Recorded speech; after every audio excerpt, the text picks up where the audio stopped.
COVID-19 can leave a lasting mark on the brain, especially for older people. COVID-19 no longer poses the urgent public health threat it once did, but recent research points to a good reason to keep the virus in mind. It could leave a lasting stamp on yours. Studies suggest that COVID-19 is associated with possible long-lasting changes to the brain, potentially contributing to cognitive problems like brain fog, mental fatigue, and memory loss, as well as neurological and mental health issues. The virus seems able to damage blood vessels and support cells in the brain and may kickstart changes in the immune system that also affect brain functions, says Dr. Wes Ely, co-director of the Center for Critical Illness, Brain Dysfunction, and Survivorship at Vanderbilt University Medical Center.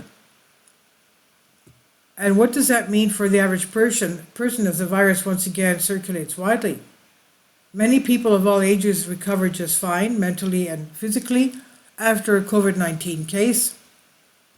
But lingering cognitive effects are a real risk, particularly for older people, Eli says. Older adults are more likely to experience severe COVID-19, which has long been linked to a higher risk of long-term complications, and they may have pre-existed cognitive issues that became worse after infection. They don't have as far as to fall before they experience the clinical awareness that they are having problems, Eli says. Research has been shown that a COVID-19 case can accelerate mental decline in older adults with dementia. The virus may also raise the chances of developing dementia for the first time, suggests a research review of 11 previous studies that was posted online in February before being peer-reviewed. Adults older than 60 who survived COVID-19 had a significantly higher risk of developing dementia a year later compared to similar aged people who had not had a respiratory infection. Cognitive impairment was almost twice as likely among young people who'd had COVID-19 compared to an uninfected control group. Dan Sean, co-author of the study and a former junior researcher at Columbia University, wrote in an email that more research is required to confirm whether the virus is directly causing dementia, but his team is pretty confident that there is a connection. This link may not be unique to the virus that caused COVID-19. Numerous studies have shown that respiratory infections like the flu can lead to greater risks of cognitive declines or dementia, Sean wrote. However, these findings have not captured public attention as much as COVID-19. Age may be an important risk factor for cognitive issues, but younger people should not feel immune from COVID-19's effects either. Eli says there are people in their 30s and 40s who have neurocognitive deficits that look like mild dementia. A large study published in the New England Journal of Medicine in February backs up that warning. It suggests that COVID-19 can hinder cognitive performance among adults of all ages, even though those who ostensibly recover fully. In that study, more than 100,000 adults in the UK took tests meant to measure cognitive skills when the researchers compared people who had COVID-19 with demographically similar people who had never had a confirmed case.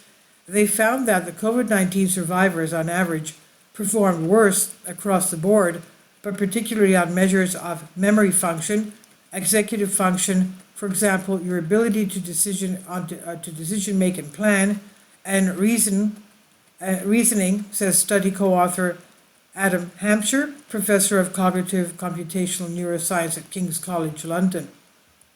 The study did not measure differences in individual participants' performance pre and post-COVID, and the results don't necessarily mean that every single person who catches COVID-19 will experience cognitive decline, Hampshire says, but when looking at the study group as a whole, there were clear differences between those who had COVID-19 and those who did not.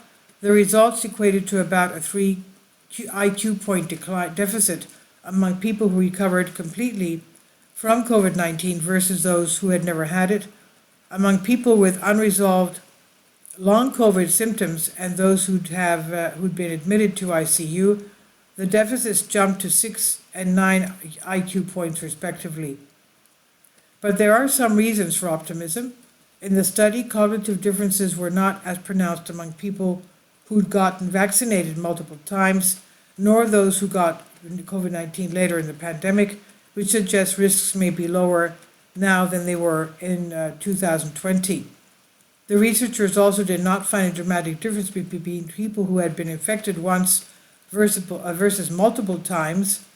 Other studies, however, have found that repeat infections carry compounding risks of brain complications, as well as other serious health problems, and people who had long COVID symptoms but eventually got better performed at the same cognitive level as people who had shorter duration symptoms, which suggests that effects of long COVID may be reversible, Hampshire said. The data on COVID-19 and cognitive cognition are worrying, but more research is of course required to fully assess the virus' long-term effects, and these relationships need to be observed over a long period, potentially 5 to 10 years, to fully understand the impact of COVID-19 on the development of new-onset dementia, a condition that progresses slowly, Sean wrote. Research on if and how COVID-related brain damage can be reversed is ongoing and provides reason for hope, Eli says. But for now, the cognitive risks of COVID-19 are yet another reason to stand up to date on vaccines and avoid infection if at all possible. And this was originally from Time Magazine, and it's on DNYUZ. Please leave your comments, and thank you for your support.